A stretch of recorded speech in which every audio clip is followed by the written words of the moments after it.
This morning, there are plans to reopen Camp Mystic, which of course was at the center of the tragic Hill Country floods in central Texas. The deaths of 25 campers and 2 counselors led to new laws mandating stricter camp safety guardrails.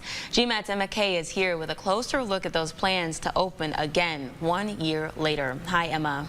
Lane, Deanna, good morning. The family-owned campground has been a tradition for generations of young girls across the state of Texas. But it became a focal point for tragedy after the Guadalupe River burst its banks over the 4th of July holiday weekend. More than 130 people in central Texas were killed and parts of the Hill Country were decimated. The scope of the flood's devastation prompted legislators to pass new laws for camp safety. The new requirements include more training for camp staff and restrictions on where new cabins can be built. Over half of Camp Mystic's buildings were within a 100-year floodplain, and it is one of 13 camps that were built in flood zones. The camp did not evacuate and was hit hard when the river rose from 14 feet up to 29.5 feet within 1 hour. One new state law allocates $240 million in funding from the state's Rainy Day Fund for disaster relief and warning sirens.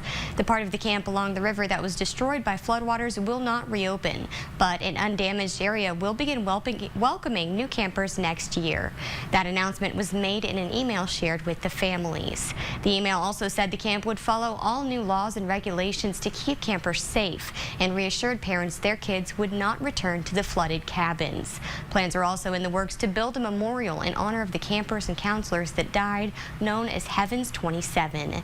Camp Mystic says the memorial will strive to capture the beauty, kindness, and joy the campers and counselors shared. We've also learned more details on the 2026 reopening plans will be released in the coming weeks. Lane, Deanna, back to you. All right, Emma, thank you.